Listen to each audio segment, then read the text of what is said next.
Ndugu mpendwa, tunakusalimu katika jina la Yesu, na mimi nakuwa na mtumishi wa Mungu Oziasi ambaye tunakuwa naye pamoja, na nasema Mungu akubariki sana mtumishi. Amina. Ila natafuta kukuuliza swali na kusema uweze kutueleza namna gani maisha yako ya zamani kabla ya kukutana na Yesu ilivyokuwa. Asante sana. Kabla ya kuweza kukutanana pamoja na Kristo, tuliweza kuishi maisha mabaya sana. Maisha ya uchawi. Zaidi sana mimi nimezaliwa na wazazi wawili, baba na mama, na wao ni Wakristo, lakini sikufanya nao miaka mingi sana. Niliweza kuishi kwa mtu mwingine ambaye alikuwa vile vile Mkristo, lakini wakati alipokuwa katika Mkristo akaweza kurudi nyuma, akaweza kushawishiwa na akaweza kuingia katika ibada za mizimu. Ina maana uliweza kutoka ndani ya mikono ya wazazi kwa una miaka ngapi kusudi ndikala kwenye ule baba? Wakati nilitoka katika mikono ya wazazi nilikuwa na miaka 10 hivi. 10? Ndio. Kwa mikono ya wazazi una miaka 10 ngani ndikala na ule baba? Ndio. Na yule baba aliweza kuishi ndani ya maisha ile ya uchawi. Ndio gisi vilivyokuwa. Nilitoka katika mikono ya wazazi na kwenda kwa ule baba katika ile jamaa nyingine. Yeye vile vile alikuwa ni Mkristo. Lakini sababu ya magumu ya maisha akarudi nyuma. Akarudi nyuma. Na wakati aliporudi nyuma akaanza kufanya ibada za mizimu.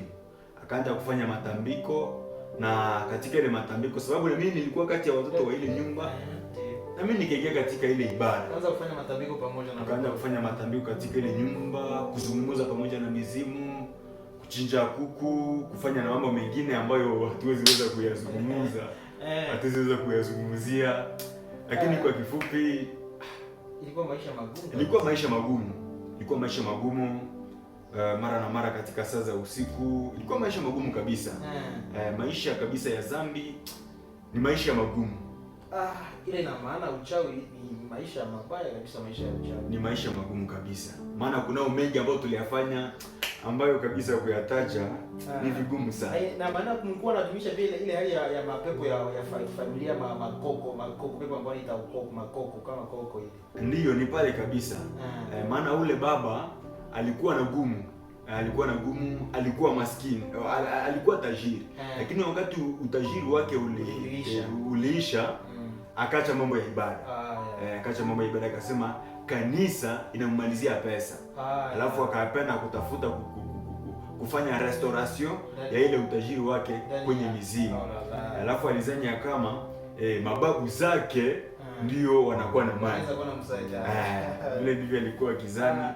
Alafu akaingia katika ile ibada ya mizimu, anapigia mizimu, alafu basi mambo mengine. Ila baba, tunaenda kwa kanisa ama ulikuwa unawaka pale, ulikuwa unakuwa mpagani sana, ulikuwa tunaenda kushupa kama kanisa kushiriki? Ndio.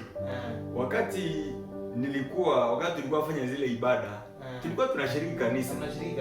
Lakini ule baba hakuwa anashiriki tena kanisa kama kawaida. Alikuwa anaenda tu kanisa wakati ya mkutano. Wakati ya mkutano. Lakini mimi kama mtoto kawaida mtu nilikuwa naenda kanisa.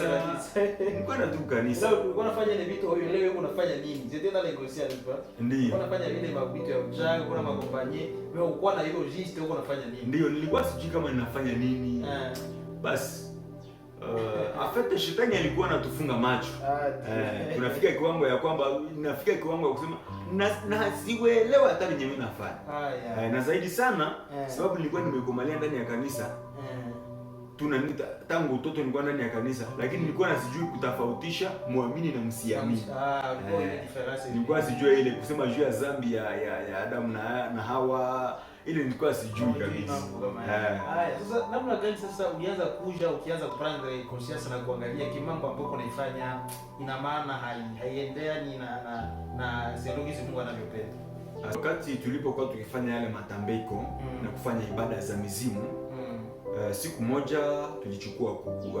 Siwezi nikasema mambo kama na yale, lakini tulikuwa katika ile ibada. Wakati tulipokuwa katika ile ibada, ile mizimu inasema, ikatoa sauti ikasema ya kwamba kati yenu kuna mmoja ambaye hafai kudumu katika hizi ibada. Na mtu yule sasa alikuwa ni nani? Ilikuwa ni mimi. Yaani mzimu ilisema haikutaki wewe. Ndiyo, hainitaki tena kudumu katika ile ibada. Ndiyo. Alafu mimi kwangu nikajua sababu gani hii mizimu inasema ya kwamba hainitaki. Ikaniambia kwamba mimi si wa ile jamaa. Siwezi kudumu katika ile mambo ya ibada. Katika ile ibada ya mizimu. Na nilikuwa nimejua mambo mengi ndani ya hiyo hali. Ndiyo, nilikuwa nimejua mambo mengi. Mpaka ni pale sasa kulianza kutia reflection na kwanza angalia kwa sababu gani mimi wana nikataa katika njia hii. Ndiyo, na pale gani mambo ambayo tumeyafanya katika siku nyingi lakini tu inanikataa. Leo imenikataa. Lakini nilikuwa nenda hata kanisani, nilikuwa sijaokoka, nilikuwa sijamjua Kristo. Lakini juu ya kuweza kukutanana pamoja na Kristo katika ile questionnement ya kujiswali, mimi mizimu inanikataa. Na walikuwa wanaanza fanya maibada wananitia nje. Wananitia nje, hawatafanya niparticipe kwa ile maibada. Alafu nikaanza kujiswali, alafu nikaanza jiuliza sababu gani baba wa jamaa hii alikuwa ni mtu alikuwa anazoea kwenda kuibada, na wakati yenyewe hatuende sie watoto kuibada anatutia fimbo. Lakini siku hizi hashiriki tena ibada. Na pale ndipo nikajua kwamba kuna utofauti kati ya muamini na msiamini. Nikajua kwamba ule baba ametoka katika njia ya kweli, hata kama sijui ile njia ya kweli. Nikaelewa ile jambo. Nikaishi kwanza na naelewa ile jambo kwamba kuna kwa muamini na msiamini. Sasa baba uliasi. Sasa kusudi uweze kutoka ndani ya njia ile, ndio ufikie kiwango ya kwanza kusikia neno la Mungu, kwanza jitambue uko mwenye dhambi, na kusudi uanze kama sasa engagement ya kufuata Yesu. Ilikuwa namna gani? Asa kuwa niko nafuata masomo STT. Nilikuwa nimeshafika kuseo. Nilikuwa nimeshafika kuseo. Alafu kuseo kukakuya groupe moja wanasema sema njo GBI. Yaani groupe biblique universitaire scolaire. Alafu kati ni GBI nafika kwa masomo. Tukakuwa nafanya meditation kwa masomo. Meditation. Lakini ile meditation nikagundua tukamedite juu ya shairi ambayo linapatikana katika kitabu ya Wakorintho wa kwanza sura 10 mstari wa 13 ambayo inasema tu me permis mais tu n'es pas utile. Alafu juu ile shairi kwa kuwa sauti ambayo inazungumza pamoja nami nasema kwamba yote tumeweza kupewa, yote tumepewa, lakini yote haina faida kwetu, haina maana kwetu. Alafu nikatazama ya kwamba kuna mengi ambayo nimeweza kuyafanya, lakini katika ile mengi kuna yale ambayo haina maana kwangu. Kama ile mizimu haina maana kwangu. Yaani pale sio nikamata engagement kusema kwanza leo Yesu mimi naamua kufuata. Ndio nikaweza kufungua moyo wangu, nikajua mengi. Na maana wakati nilikuwa katika kanisa katika kole dimanche na kuimba na kufanya mengine, nilikuwa najua mashairi mengi. Na zaidi sana nilikuwa nabeba hii Nouveau Testament ya Gedeon. Nilikuwa nabeba ile maneno. Wakati nilipo lile shairi ikaanza kufunua mashairi mengi ambayo nilikuwa ninayajua. Na katika ile ufunuo wa mashairi mengi nikajua ya kwamba kuna mtu aliyekufa msalabani kwa ajili yako. Maana siku nyingi tulikuwa na filmu ya Yesu. Filmu ya Yesu katika nyumba. Tulikuwa tu kama Wakristo. Filmu ya Yesu watu na watu tunaifuata, tunaangusha hata machozi. Tunalia. Hapa ni tunalia sababu mwanaume fulani Yesu Kristo ndani ya video amefanya nini? Amekufa. Namna gani wanapiga huu garso hivi? Namna gani wanaweza piga garso hivi? Tulikuwa tunatuelewa mambo ya wokovu. Nilikuwa sielewi mambo ya wokovu. Na hatujui kama ni nini.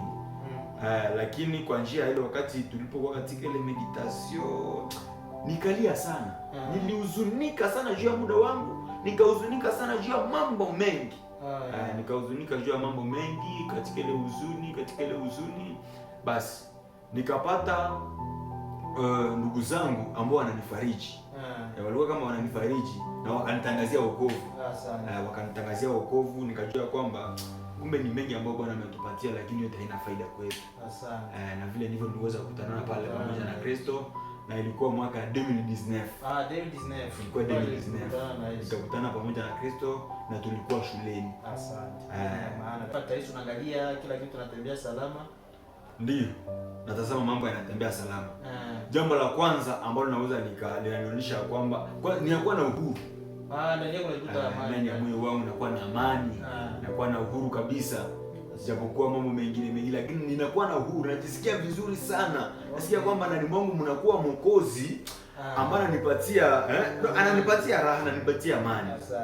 Natazama kwamba kuna ndani mwangu mnakuwa Mwokozi, muongozi ambaye ananiongoza. Na zaidi sana kitu ambacho kinaonyesha utofauti. Zamani tulipewa majina. Hata kama tulikuwa Michael Dimanche, na hata kama tulikuwa kwa ule baba yangu, tulikuwa tunapewa majina. Kuna mengi ambayo tuliyafanya ambayo hatuwezi hata kuyazungumza, tunahuzunika wakati tunapoyazungumza. Tulipewa majina. Nakumbuka jina moja ambalo walinipatia shuleni marafiki zangu hata na watu wa jamaa, wakasema sema ndio Zidane. Zidane. Maana Zidane yuko inaifahamu. Maana Zidane. Yaani wanipatia jina Zidane sababu ya mambo ambayo nilikuwa nikiyafanya. Nilikuwa nikiyafanya, nilikuwa kabisa mtu wa kusumbua watu sana. Akasema sasa yule ni Zidane. Akasema sasa yule ni Zidane. Na majina mengi. Roho ya puka, mengi kabisa. Lakini kwa sasa tunatazama mtu anakuambia asante sana kwa mabadiliko. Alafu tunatazama kwamba basi Mungu ni mwema. Ndio. Mungu ni mwema kabisa. Asante mchungaji kwa hili mwanyaji na tubariki. Ndio. Mungu akubariki vraiment. Amina. Hivi ndugu mpendwa, wewe ambao unatufuata katika siku ya leo, tunatafuta kukuita na kuweza kuelewa kama wewe mzazi unapaswa prendre responsibility yako. Kuna watoto wengi ambao wanaingia ndani ya maprobleme paske wazazi waliwatosha ndani ya mikono yao, waliwaacha waende ikala fasi nyingine kwa papale, kwa shangazi na kwa mtu mwingine ambaye hawamjui zaidi, naye anaweza kuharibisha maisha ya mtoto na mtoto anaweza kuwa na mambo mbalimbali. Na hivi kuna watoto wengi ambao wamekuwa wachawi kwa sababu walienda ikala nafasi ambapo kunakuwa wachawi, nao hata wakupata neema ya kuweza kuokolewa na maisha yao wanaendelea katika hali ile. Yaani wewe mzazi unapaswa prendre responsibility zako etake parent, unapaswa chunga watoto wako kunyumba na uwalee ndani ya neno la Mungu. Yaani neno la Mungu linaweza saidia maisha ya mtoto wakati unamwadibisha kila siku ndani ya neno la Mungu, ukiprendre responsibility ya maisha yake, pas seulement kumpatia chakula, mais aussi uko unampatia usi maneno ya Mungu, nayo inapashwa kusaidia. Na ndugu mpendwa, pia wewe ambaye ndani ya dhambi, nataka Yesu asaidie maisha yako, na upatie Yesu maisha yako, aitawale naye ataweza kukusaidia.